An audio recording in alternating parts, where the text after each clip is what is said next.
Naša potpredsjednica opštine Bar, Tanja Spičanović.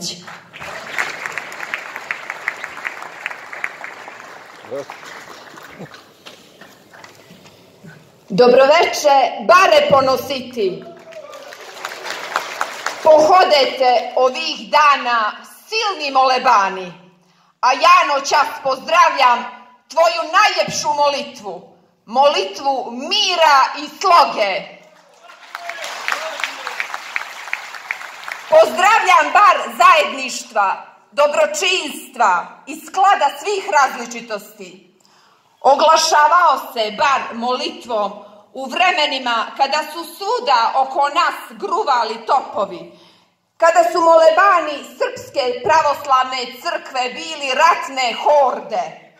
Bio je Bar svijetli primjer nade da će mir i sloga ponovo biti mogući i tamo gdje je sve u mržnji gorelo. Pozivao ih je Bar da spušte ratno oružje, iste one koji danas najavljuju iskopavanje tih ratnih arsenala, tog sramotnog oružja koje su obrćali put svojih komšija.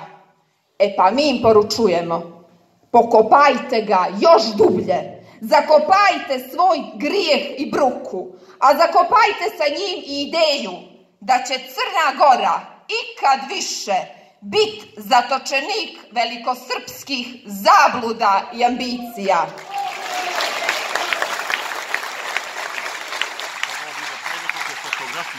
Nemojte se truditi da prizivate ni ratne drugove, jer vam doći ne mogu, iako vas sigurno bodre iz Haga i drugih mračnih odaja gdje su ih njihova zlodjela odvela.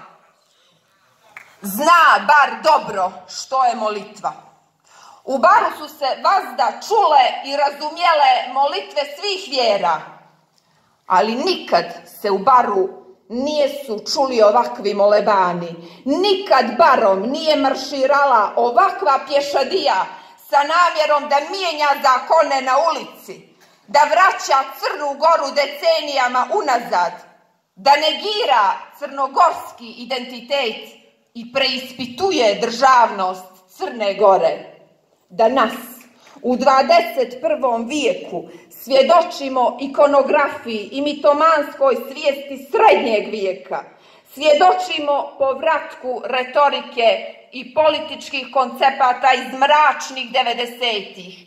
Istih onih koji su odveli narode u strašne ratove i zločine. Neka se taj vjerujući narod zapita u što vjeruje i kome vjeruje. Jer iza tog vjerujućeg naroda kriju se opasni manipulatori. Vječiti politički gubitnici koji vrebaju političku šansu kako bi ostvarili svoju jedinu misiju. Ukidanje Crne Gore. Crne Gore koju nisu prihvatili kao svoju državu, već samo kao privremeni usud. E pa nije Crna Gora privremena, nego vječna. Bravo, Tanja. Zaludu ste litijama prenuli veskoliko srpstvo iz letargije. Ta ideologija je vojno poražena, a uskoro će i njen posljednji duhovni bastion u Crnoj Gori biti zatvoren.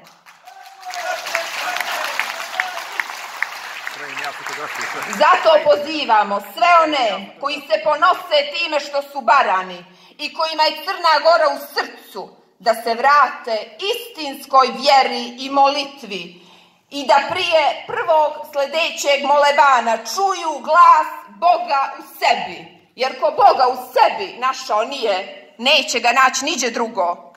A moraju tada čuti i glas svojih predaka koji im poručuje: ne na svoju kuću, ne na svoju kolijevku, ne razgrčite sopstveno gnijezdo.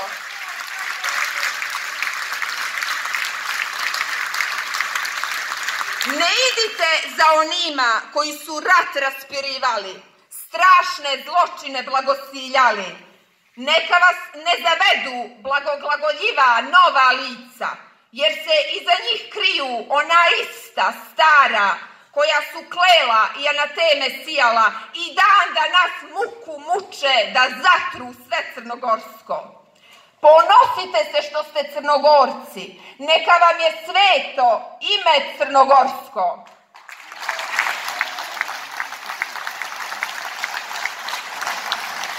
Stiže ovih dana tim molebanima i litijama poruka iz Srbije. Crna Gora, srpska Sparta. A ja ih pitam, znate li što to znači? To znači da od djece pravimo Spartance, vojnike i ratnike koji će opet ginuti za srpske ideale. E pa mi vam kažemo nikad više Crna Gora neće svoju mladost i svoje kršne momke žrtvovat za kosovske mitove i velikosrpske nacionalističke pretenzije. Ne boli njih zakon. Nijesu se oni prepali za crnogorske svetinje koje nijesu ni gradili, već su ih oteli i uzurpirali, a i pored toga ih slobodno koriste. Nego njih boli što postoji Crna Gora, koju nijesu mogli u svoje okrilje stisnut, ugušit je u tom bratskom zagrljaju. Boli ih što znaju da je ovo kraj sistematskom posrbljavanju Crne Gore, da je ovo zadnji udarac pogubnom srpskom nacionalizmu, da je ovo potvrda crnogorske nezavisnosti i početak njenog velikog evropskog puta. E pa neće nas sa toga puta udaljiti ni litije ni molebani. Crna Gora je uređena država u kojoj postoje institucije i gdje se zakoni niti donose, niti mijenjaju po ulicama. A htjeli bi mnogi da od nje naprave atraktivnu destinaciju svetosavskog turizma sa gratis turom litija i molebana protiv ustavnog poretka. I to upravo oni kojima je Crna Gora otvorila vrata i pružila utočište u bijegu od razularenog talasa nacionalističkog ludila. Oni su danas u Baru najgrlatiji sledbenici iste one družine koja ih je raskućila i bez domova ostavila. I to baš zato što ih je tamo branila. Tamo gdje su oni srpstvo branili, nema više ni Srba, ni srpskih svetinja. E pa nas nemojte braniti. Manite se vi brige za crnogorske svetinje. Manite nas izazova koji pristižu iz Zvornika, Kosovske Mitrovice i Kosova Polja. Manite nas popova iz Mostara i Velike Plane. Ne krvomutite, ne raspirujte podjele u složni barski narod. Ne činite to ni zbog časnog srpskog naroda, koji je najveća žrtva i zatočenik destruktivne velikosrpske politike.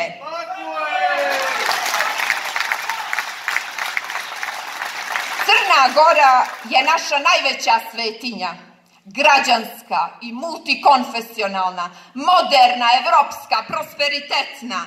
Nijedna vjera u Crnoj Gori nije starija niti važnija od Crne Gore. Zato nema nama bez Crne Gore nijedne svetinje. To je naša rodna gruda i ma kakva da je, naša je. Preci su nam se za nju borili. Svaki kam u njoj je krvlju njihovom natopljen. Njihovom mukom su sve svetinje i građene i branjene. Mi smo sebe u njene temelje utkali, jer je to dug prema precima i zalog budućnosti za našu djecu. Zato ćemo je čuvat ka zjenicu oka svoga i zato da nas poručujemo. Voljeti svoju zemlju, raditi za njenu dobrobit je najveća svetinja. Neka nam je vječna Crna Gora!